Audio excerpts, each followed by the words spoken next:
Hello बच्चों, आइए प्रश्न को देखते हैं, हल करें। हमारे सामने एक अवकल समीकरण दे रखा है x गुणा में कोस एक्स गुणा में डी वाई बटा डी एक्स प्लस वाई गुणा में x sine x plus cos x बराबर में 1।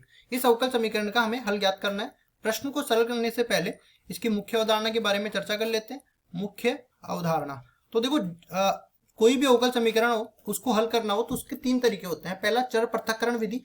अगर अपने पास डी वाई के साथ वाई का गुणांक वाई का पद जा रहा है और डी एक्स के साथ एक्स का पद पृथक हो रहा है तो हम लोग चर पृथक्करण विधि लगा देते हैं। लेकिन इसमें देखो, यहाँ पे कुछ नहीं दिख रहा है ऐसा, तो ये विधि नहीं लगाएंगे। दूसरी विधि अपने पास होती है समघातीयकरण।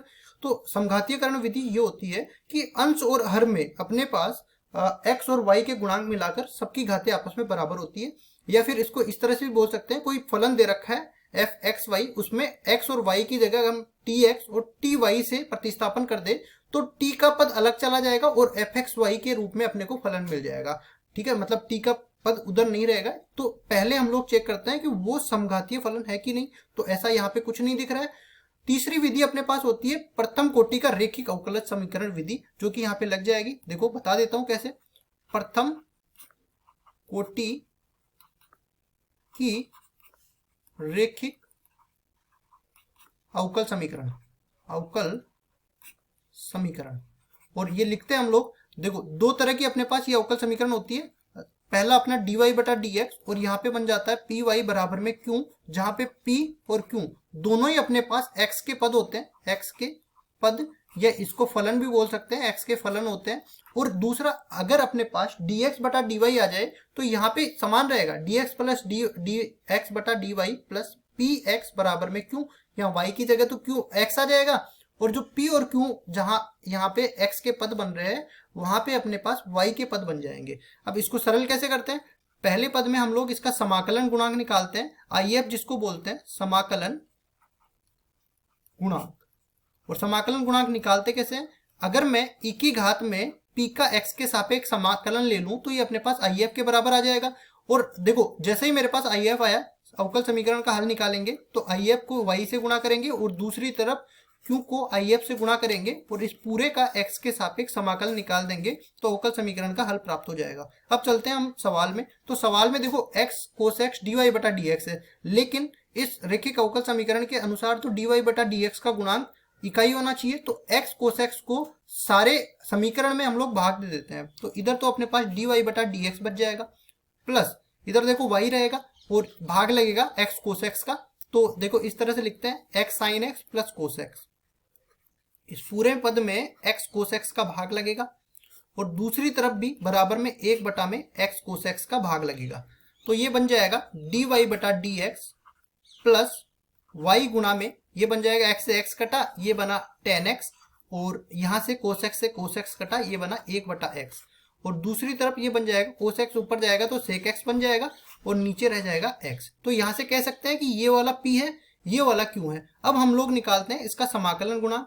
तो यहाँ पे p देख लेते हैं क्या है, tan x प्लस 1 बटा x। इसका समाकलन करना है तो यहाँ से देखो IF बराबर हो जाएगा e की घात tan x प्लस 1 बटा x, इस पूरे का x के सापेक्ष समाकलन।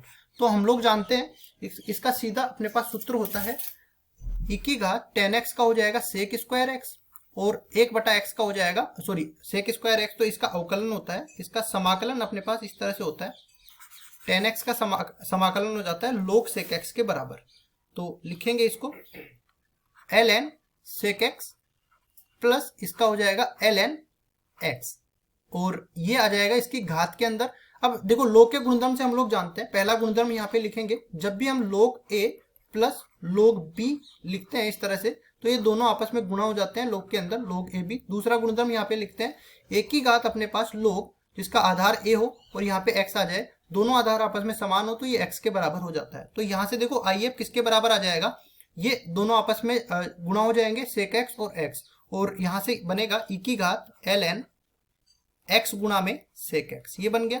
अब देखो यहाँ पे भी आधार e है, यहाँ पे भी आधार e है, टोटल मिला के ये x सेक x के बराबर आ जाएगा। अब अवकल समीकरण का हल निकालते हैं तो क्या करते हैं, y को हम लोग IF से गुणा करते हैं तो y गुणा में x सेक x, और दूसरी तरफ अपने पास q से गुणा होगा तो q क्या है अपने पास सेक x बटा में x, और ये गुणा हो जाएगा x सेक x से, और इसका पूरे का x के सापेक्ष समाकलन कर देंगे y गुणा में x सेक x, ये बराबर हो जाएगा x से x कट जाएगा और ये पूरा बन जाएगा सेक स्क्वायर x, इसका x के सापेक्ष समाकलन। अब हम लोग जानते हैं कि सेक स्क्वायर x का x के सापेक्ष समाकलन tan x के बराबर होता है। ये अपने पास सेक x है तो ये बन जाएगा tan x, और चूंकि अनिश्चित समाकलन है तो यहाँ पे अचर पद भी आ जाता है।